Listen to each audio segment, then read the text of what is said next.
नमस्कार, मैं हूं शैलेंद्र सिंह और आप देख रहे हैं हमारा YouTube चैनल शब्द शब्द शैलेंद्र सिंह। आज हम बात करने वाले हैं महिला सशक्तिकरण और महिलाओं के प्रति होने वाली हिंसा पर। इस पर बातचीत करने के लिए हमारी खास मेहमान हैं डॉक्टर रेणु यादव, जो भोपाल से हैं। सबसे पहले हम डॉक्टर साहब का स्वागत करते हैं। डॉक्टर साहब, आपका बहुत बहुत स्वागत है। जी धन्यवाद शैलेंद्र जी। सबसे पहले धन्यवाद देना चाहूंगी मुझे आपके इस खास शो में इनवाइट करने के लिए। धन्यवाद।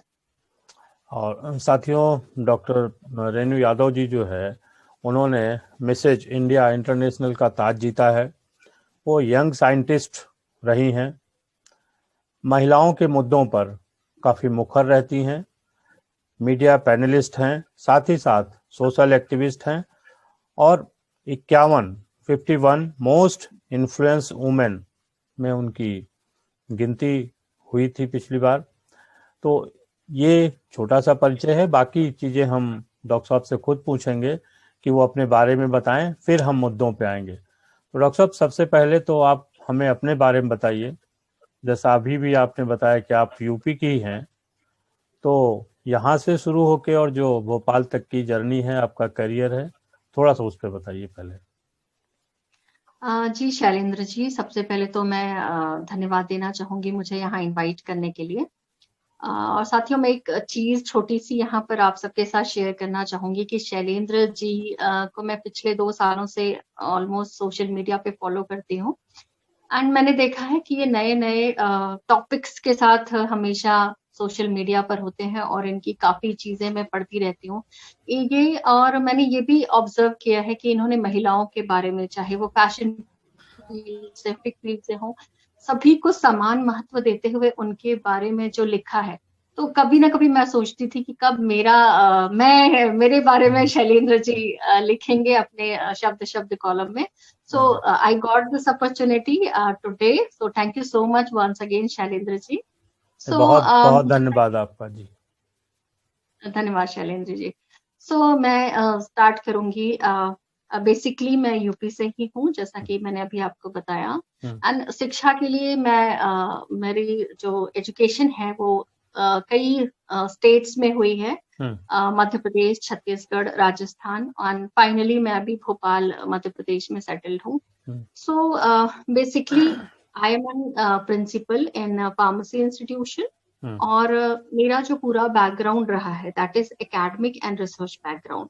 एंड अभी आपने मेरा परिचय दिया कि इन्होंने लास्ट ईयर मिसेस इंडिया का भी खिताब जीता हुआ है। सो कहते हैं कि कहीं ना कहीं एक इंसान के मन में या एक फीमेल के मन में जरूर एक चाह होती है कि उसको सब अपने ज्ञान के साथ, उसकी ब्यूटी के साथ भी उसका परिचय हो। तो बिल्कुल उसी की खोज में मैंने मिसेस इंडिया में पार्टिसिपेट किया एंड 2019 में मैंने वो खिताब भी जीता। सो एक ही एडिशन हो गया मेरे करियर में। इसके अलावा मैं सोशल कार्यों में भी काफी कोशिश करती हूँ कि मैं महिलाओं के क्षेत्र में कुछ काम करूं, महिला सशक्तिकरण के क्षेत्र में कुछ काम करूं। एंड उसमें मैंने अभी पिछले 2 सालों से मैं एक वुमेन हेल्थ एम्पावरमेंट कैंपेन चला रही हूँ, जिसमें हम लोग रूरल एरिया में जाकर महिलाओं को उनके सेहत के बारे में, जैसा कि शैलेंद्र जी आपको पता है कि अगर आप लखनऊ से 20-25 किलोमीटर अगर आप बाहर चले जाए तो पूरा ही एरिया ग्रामीण क्षेत्र एरिया है, जिसमें आप देखेंगे कि बहुत सारे लोग आज बात करते हैं कि शायद आज वुमेन एम्पावरमेंट की जरूरत नहीं है एंड महिलाएं बहुत ज्यादा सशक्त हो चुकी हैं। और अब कहीं ना कहीं उनको लगता है कि महिलाओं की सशक्तिकरण की बात नहीं होना चाहिए, बिकॉज वो ऑलरेडी इतनी सशक्त हो चुकी है। मैं बिल्कुल मानती हूँ कि महिला आज के दौर में बहुत ज्यादा सशक्त हो चुकी है और वो हर फील्ड में अपने झंडे गाड़ रही है। बट जैसा कि मैंने आपसे कहा कि आप 20-25 किलोमीटर लखनऊ एरिया से बाहर निकल के देखिए, वहां पर महिलाओं की क्या स्थिति है ये आपको बिल्कुल पता है। वहां महिलाएं सुबह से शाम तक काम करती हैं अपनी फैमिली के लिए और वो कहीं कहीं अपनी हेल्थ का ध्यान नहीं रखती। तो मुझे ऐसा लगता है कि वुमेन एम्पावरमेंट तो ठीक है, बट हमें महिलाओं की सेहत के ऊपर या उनको अपनी सेहत के लिए जागरूक करना बहुत ज्यादा जरूरी है। सो इस फील्ड में मैं काफी दिनों से काम कर रही हूँ और इसमें हम स्पेशली रूरल एरिया को, बिकॉज मुझे लगता है कि अर्बन एरिया की महिलाएं इतनी ज्यादा शिक्षित होती हैं कि उनको बिल्कुल मालूम है कि उनको अपने घर का सॉरी अपनी फैमिली का और अपने स्वास्थ्य का कैसे ध्यान रखना है। लेकिन अगर हम रूरल क्षेत्र की महिलाओं की बात करें तो उनको अभी भी इतना ज्ञान नहीं होता है। सो हम रूरल एरिया में जाकर उनको कुछ काउंसलिंग देते हैं, उनको कुछ हेल्थ एडवाइस देते हैं और उनका फ्री हेल्थ चेकअप हम लोग ऑर्गेनाइज करते हैं, और जहां पर जरूरत हो तो उनके अगर कोई उनको बीमारी पाई गई तो उनके हेल्थ के ट्रीटमेंट में भी मदद करते हैं। तो मेरा ये काम है अभी तक महिलाओं की हेल्थ एम्पावरमेंट के क्षेत्र में। तो आप एक प्रिंसिपल भी हैं, तो उस जी विषय में बताइए कि कैसे, कहाँ पे आप प्रिंसिपल हैं और आपके यहाँ जो बच्चे आ रहे हैं या लड़कियां हैं वो किस बैकग्राउंड से हैं और उनकी क्या स्थिति है? जी, मैं बताना चाहूंगी कि मैं भोपाल में institute of technology and management, department of pharmacy, IS university में फार्मेसी डिपार्टमेंट में प्रिंसिपल हूँ। मैं ये चाह रहा था कि फार्मेसी के क्षेत्र में लड़कियों का जो करियर है वो कैसा है। थोड़ा सा हटके सवाल है, लेकिन मैं चाहता हूँ कि अब आप मौका मिल गया है तो ये थोड़ा सा लड़कियों के लिए फार्मेसी का करियर कैसा है। जी, मैं इसके बारे में ये कहना चाहूंगी कि फार्मेसी का क्षेत्र, इसमें कोई भी जेंडर स्पेसिफिक क्षेत्र नहीं है। इसमें जैसे ही मेल स्टूडेंट के लिए जो स्कोप है, सेम वही फीमेल स्टूडेंट के लिए भी स्कोप है। जैसे हम फीमेल्स, जैसे मैं भी एक फीमेल हूँ और एक रेपुटेड कॉलेज में आज प्रिंसिपल का काम कर रही हूँ। सो मुझे ये लगता है कि आज गर्ल स्टूडेंट के लिए भी बिल्कुल वही स्कोप है जो एक मेल स्टूडेंट के लिए है। वो भी बिल्कुल जो नॉर्मल स्कोप से पहले मैं स्टार्ट करूंगी कि स्टूडेंट्स के लिए क्या स्कोप है फार्मेसी के क्षेत्र में। तो स्टूडेंट के लिए वो as a hospital pharmacist join कर सकते हैं, वो रिसर्च एंड डेवलपमेंट में जा सकते हैं, वो as a drug inspector government jobs के लिए अप्लाई कर सकते हैं, वो QA QC फार्मास्यूटिकल इंडस्ट्री में, प्रोडक्शन में एंड मार्केटिंग एंड सेल्स में जा सकते हैं, वो रिसर्च और एकेडमिक्स में आ सकते हैं। बहुत सारे जॉब्स ओपन हैं आज के डेट पे फार्मास्यूटिकल सेक्टर में। एंड कहीं ना कहीं मैं ये मानती हूँ कि कोविड के एरा ने भी फार्मेसी का जो क्षेत्र है उसको और विस्तृत कर दिया है, फार्मासिस्ट को की रिस्पॉन्सिबिलिटी को और ज्यादा बढ़ा दिया है। तो मुझे लगता है कि फार्मेसी का स्कोप आज की डेट में काफी ज्यादा बढ़कर सामने आया है और हम फार्मासिस्ट की रिस्पॉन्सिबिलिटीज भी काफी बढ़ी हैं। और अब मैं अगर बात करूं एक गर्ल स्टूडेंट के बारे में, तो जो सेम स्कोप एक मेल स्टूडेंट को है वो almost same scope girl student के लिए भी है कि वो भी एज अ ड्रग इंस्पेक्टर सरकारी नौकरियों के लिए अप्लाई कर सकती हैं, वो pharma marketing, production, research and academics, वो हायर एजुकेशन के लिए जा सकती हैं। वो सारे रास्ते जो एक मेल स्टूडेंट के लिए खुले हुए हैं वो एक फीमेल स्टूडेंट के लिए भी खुले हुए हैं। तो opportunities are equal for male and female both. अच्छा, कितने दिनों का कोर्स है और एक अप्रॉक्सीमेट औसतन कितना खर्चा आ जाता होगा एक स्टूडेंट को ये डिग्री करने में? जी, ये चार ईयर का कोर्स होता है जो बेसिक 8 सेमेस्टर में डिवाइडेड है। एक ईयर में 2 सेमेस्टर्स में डिवाइडेड है। तो टोटल 4 ईयर्स हैं। 4 ईयर की जो हमारी फीस स्ट्रक्चर है वो लगभग 50 से 60 हजार पर ईयर की फीस होती है। अच्छा। और उसी हिसाब 2 से 2.5 लाख इसकी सिर्फ फीस का बजट है। इसके अलावा अगर बच्चा बाहर से आता है तो उसके हॉस्टल का एक्सपेंस उसमें एडेड होता है। सो 2 से 2.5 लाख रुपए का खर्च फीस के तौर पर मैं मानती हूँ। 12 के बाद का ना? जी जी जी जी, 12 के बाद का जी। तो ये तो थी एकेडमी की बात, और अब हम डॉक्टर साहब से बात करेंगे कि अभी जैसे उन्होंने कहा कि रूरल एरियाज में समस्याएं ज़्यादा हैं। हम अगर महिलाओं की हिंसा की बात करें, महिलाओं के प्रति होने वाले अपराधों की बात करें, तो रूरल एरियाज में थोड़े ज़्यादा हैं, लेकिन हम ये नहीं कह सकते कि जो शहरी और अर्बन एरिया है या जो पढ़े लिखे लोग हैं उनके यहाँ महिलाओं की प्रति हिंसा कम है। बहुत सारे ऐसे मामले भी देखने को आते हैं जिनमें पढ़े लिखे लोग भी महिलाओं के साथ हिंसा करते हैं, घरेलू हिंसा भी होती है। तो क्या अनुभव रहा है डॉक्टर साहब आपका कि क्या स्थितियां हैं अभी महिलाओं की समाज में? जी, महिलाओं की समाज में स्थिति जो मेरी नजर से जो मैं देख पा रही हूँ वो दिन प्रतिदिन अच्छी ही होती जा रही है। मेरा ये मानना है कि और वो दिन दूर नहीं जब बिल्कुल हमें इस मुद्दे पे शायद बात करने की जरूरत नहीं पड़ेगी। But it will take time, definitely it will take time, but it will happen one day. ऐसा मेरा मानना है। और शायद किसी दिन हमें ये वर्ड यूज ना करना पड़े, वुमेन एम्पावरमेंट, या इस पे अलग से हमें बात ना करनी पड़े। सो मैं वैसे तो इंतजार करूंगी उस दिन का। बट अभी अगर आपने मुझसे ये क्वेश्चन पूछा है कि आज अगर रूरल एरिया में देखें या अर्बन एरिया में देखें, तो दोनों ही जगहों पर महिलाएं घरेलू हिंसा का शिकार होती हैं। मैं ये नहीं कहूंगी कि पुरुष बिल्कुल घरेलू हिंसा का शिकार नहीं होते, पुरुष भी होते हैं, बट उनका रेशियो बहुत ही कम है इन कंपैरिजन टू फीमेल्स। उनका रेशियो बहुत ही कम है, या मैं कह लूं वो बात नहीं करते इस बारे में, बट उनका रेशियो काफी कम है। सो अगर उनके रेशियो को देखकर मैं बोलूं तो महिलाओं पे हिंसा आज भी हो रही है, ग्रामीण इलाकों में ज्यादा है, क्योंकि वो अपने हितों और अपने अधिकारों के लिए उतनी अच्छी तरीके से परिचित नहीं है।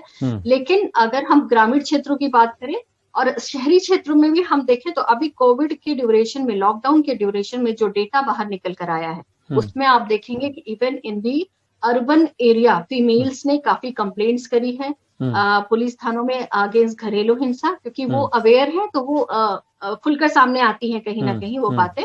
और ऐसा नहीं है कि ग्रामीण क्षेत्रों में ही हिंसा है, शहरी क्षेत्रों में भी काफी, कोविड के ड्यूरेशन में भी काफी लोगों में जो जहां मानसिक डिप्रेशन रहा, वहीं पर घरेलू हिंसा के केसेस में भी बढ़ोतरी हुई है। तो मैं ये देखती हूँ कि अभी घरेलू हिंसा कहीं ना कहीं ग्रामीण और शहरी क्षेत्रों दोनों में पाई जाती है। लेकिन मेरा पर्सनली ऐसा मानना है कि सुधार हो रहा है, धीरे धीरे हो रहा है, लेकिन एक दिन वो बिल्कुल आएगा जिस दिन हमें उस पर्टिकुलर वुमेन एम्पावरमेंट या जेंडर इनइक्वालिटी टाइप्स के वर्ड्स को भी यूज करने की जरूरत नहीं पड़ेगी। नहीं, बहुत जल्दी वो दिन आए। हम लोग भी चाहते हैं कि भाई इन मुद्दों पे जितना कम से कम बात हो सके। लेकिन जो क्या कारण है कि हमारे इतने सारे प्रयासों, कानून बनाने के बावजूद 2012 में इतना बड़ा महिला हिंसा के लिए कानून बना, कानून लगातार सख्त होता जा रहा है, लेकिन उसके बाद भी जो हालात हैं वो कुछ ना कुछ ऐसी घटनाएं हो जाती हैं। 2012 में निर्भया हुआ, तो 2020 में हाथरस हो गया। ये सब मामले आते रहते हैं। हमारी भूमिका क्या है, मतलब समाज की और परिवार की, कि इन मुद्दों को कैसे हैंडल करें कि ये समाज से खत्म हो जाए? जी बिल्कुल, आपने बिल्कुल सही कहा शैलेंद्र जी। इतने सारे रूल्स, रेगुलेशन और इतने नियम कानून बनाने के बावजूद भी ये केसेस हो रहे हैं, और आप देखेंगे कि नियम दिन ब दिन सख्त से सख्त हो जा रहे हैं। बट मेरा पर्सनली ऐसा कहीं ना कहीं मानना है कि अभी भी उन नियम कानूनों के पालन में कुछ कमी आ रही है, तभी वो कहीं ना कहीं कारगर साबित नहीं हो रहे हैं। आप देखेंगे निर्भया केस, जो एक केस था, उसका फैसला आने में कितना दिन लग गया। क्या एक चुटकी मीडिया में इतना हाईलाइट हुआ, क्या एक सामान्य बच्ची को भी फैसला उसका आने में इतना टाइम लगना चाहिए? सो कुछ ना कुछ मुझे ऐसा लगता है कि सिस्टम में अभी भी खामियां हैं। इसकी सोल्यूशन के लिए एक फास्ट ट्रैक कोर्ट होना चाहिए, जो इस तरीके के केसेस को बिल्कुल फास्ट ट्रैक तरीके से हैंडल हो। मुझे लगता है वो एक सही तरीका हो सकता है इस तरीके के केसेस को हैंडल करने का। जहां पर फैसलों में इतनी देरी लग रही है शैलेंद्र जी, मुझे लगता है कि एक वर्ड आपने सुना होगा, justice delayed is justice denied. मतलब आपने जस्टिस किया ही नहीं अगर आपने जस्टिस इतने दिनों बाद दिया। और उन 7 सालों में आपने देखा होगा कि कितने और इस तरीके के केसेस हो गए। कहीं ना कहीं लोगों में नियम कानून को लेकर आज भी वो डर नहीं है जो उनको होना चाहिए। सो मुझे लगता है कि कहीं ना कहीं ये नियम कानून आज भी कारगर नहीं है। सो अगर नियम कानून कारगर नहीं है, तो एज अ सोसाइटी हमारी क्या रिस्पॉन्सिबिलिटी बनती है, उस पे हमें फोकस करना चाहिए। जैसे बीइंग अ मदर, अगर मैं सबसे पहले अगर मैं मानूंगी कि एक घर एक महिला से शुरू होता है, तो बीइंग अ फीमेल सबसे बड़ी जो रिस्पॉन्सिबिलिटी होती है वो फीमेल्स की होती है। अगर मैं एक लड़की की माँ हूँ, तो सबसे पहले मुझे अपनी बच्ची को क्या शिक्षा देनी चाहिए। अगर मैं एक लड़के की माँ हूँ, तो मुझे अपने बेटे को क्या शिक्षा देनी चाहिए। सो अगर मैं एक बेटे की माँ हूँ, तो सबसे पहले मुझे अपने बेटे को संस्कार देना चाहिए कि भाई आप क्योंकि संस्कार पहला स्कूल कहते हैं अपना घर होता है। तो मुझे ऐसा लगता है कि एक समाज की शुरुआत भी एक परिवार से होती है, और परिवार के ही संस्कार आगे जाके समाज को एक अच्छी दिशा में ले जाते हैं। सो अगर मैं एक बेटे की माँ हूँ, तो मैं हमेशा एक संस्कार अपने बेटे में जरूर डालना चाहूंगी कि कोई भी मेल या फीमेल बहुत अलग अलग नहीं है। जहाँ कहना चाहिए एक ही गाड़ी के 2 पहिए हैं, आपको फीमेल को कभी भी कम नहीं आंकना है, वो आपके बराबरी की है। और कुछ भी ऐसा डिफरेंशिएशन मैं कभी उसको टीच नहीं करूंगी। और एक समाज में महिलाओं की भागीदारी क्या है, उसकी इज्जत किस तरीके से करना चाहिए, और जो एक कहते हैं कि एक घर में जिस तरीके का माहौल हम देखते हैं, अगर मेरे फादर मेरी मदर की इज्जत नहीं कर रहे हैं, तो मेरे ख्याल से मेरे हस्बैंड भी मेरी इज्जत नहीं करेंगे। नहीं करें, हाँ। तो ये जो एक कल्चर होता है, वो एक फैमिली से डेवलप होता है। सो अगर हम लोग अपनी अपनी फैमिलीज का कल्चर इस तरीके से सेट करें जहां पर महिलाओं की रिस्पेक्ट हो, और महिलाओं को सम्मान दिया जाए घर में या समाज में या बाहर जहां भी वो जा रही है, तो मुझे लगता है कि दो ही तरीके के लोग हैं, महिला एंड पुरुष। तो आई थिंक अगर पुरुष महिला की इज्जत करेंगे तो ऐसी कभी सिचुएशन आने वाली ही नहीं। और वहीं पर अगर मैं एक लड़की की माँ हूं, तो मैं डेफिनेटली अपनी बेटी को बिल्कुल सेल्फ डिफेंस और उसको किस तरीके से समाज में रहना चाहिए, ये सारी शिक्षा जरूर दूंगी। बिल्कुल अपनी बेटी को ये जरूर सिखा रही हूँ मैं कि फर्स्ट ऑफ ऑल अभी बता दो, मेरी बेटी सिर्फ 8 साल की है और वो स्कूल जाती है, बोर्डिंग स्कूल में होती है। तो मैंने उसके इनिशियल डेज से ही उसको सिखाना शुरू किया कि गुड टच बैड टच क्या होता है, कैसे लोगों से आपको मिलना है, कैसे लोगों से आपको बात करनी है, और किस सिचुएशन में आपको किस तरीके से हैंडल करनी है। ये सारी चीजें मैंने अपनी बेटी को सिखाना शुरू किया। एंड अगर वो किसी इस तरीके की सिचुएशन में पड़ती है, तो वो सिचुएशन को कैसे हैंडल करेगी। Although she is just 8 years now, but उसकी ट्रेनिंग मैंने अभी से स्टार्ट करी हुई है। और हमें बिल्कुल अपनी बच्चियों को सिखाना ये बहुत जरूरी हो जाता है कि कभी भी उनके साथ कुछ गलत हो तो वो जरूर को बोले, अपने मदर या फादर के साथ उस चीज को डिस्कस करें, उस चीज को कभी भी हाइड करने की कोशिश ना करें, क्योंकि अभी वो बात छोटी है। हाइड करने से मुझे ऐसा लगता है कि वो बात बिल्कुल बड़ी होकर आ सकती है। हाँ। तो इस तरीके के संस्कार हमें अपनी फैमिली से स्टार्ट करना चाहिए। सो एज अ सोसाइटी हम इस कल्चर को डेवलप करने में, इस तरीके के कहना चाहिए सोशल फ्री कल्चर को डेवलप करने में हम समाज की हेल्प कर सकते हैं।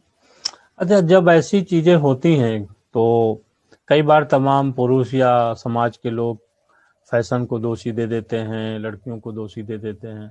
आपको क्या लगता है कि कोई कहता है कम कपड़े पहनने से ये हो जाता है, ऐसा कुछ है क्या सिनेरियो कोई?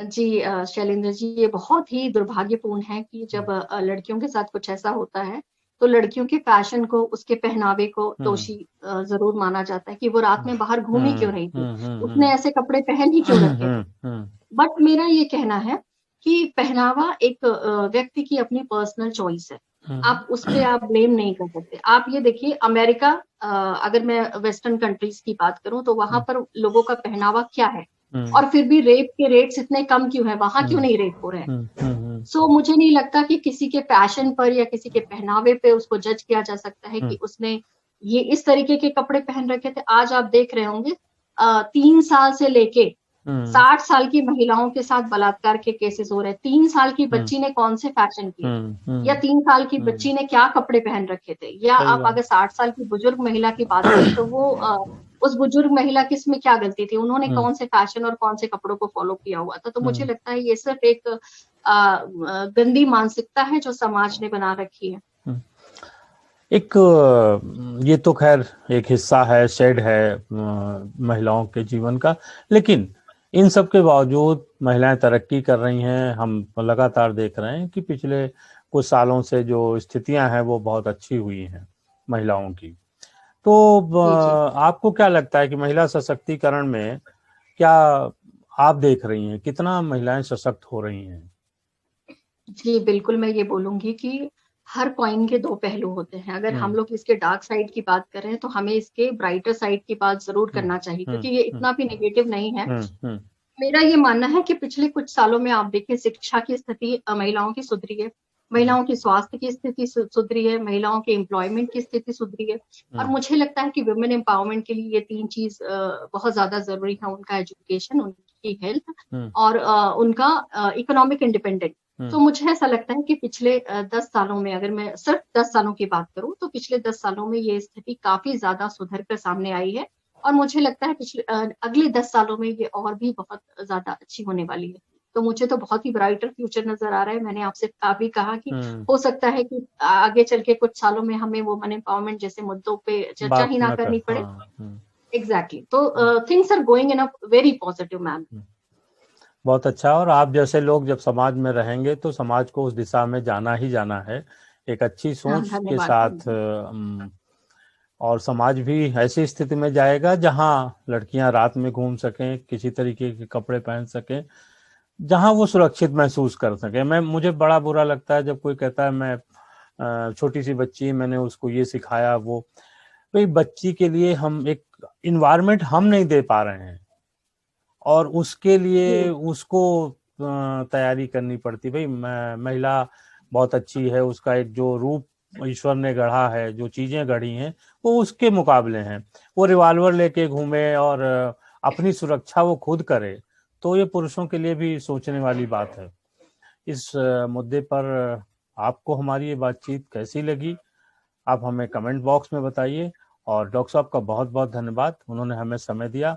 और हम चाहते हैं कि जब भी वो अपने मायके आए तो लखनऊ हम लोगों से मिल के जाएं। जी, जी, शैलेंद्र जी, बिल्कुल धन्यवाद। फिर से आपका धन्यवाद देना चाहूँगी कि मुझे आपने इतने अच्छे मुद्दे पर बात करने के लिए आमंत्रित किया। और बिल्कुल जी, मैं जब भी लखनऊ विज़िट करूँगी तो आप पहला कॉल शायद मैं आपको ही करूँ। जी, धन्यवाद अगेन धन्यवाद। शैलेंद्र ठीक, जी। ओके।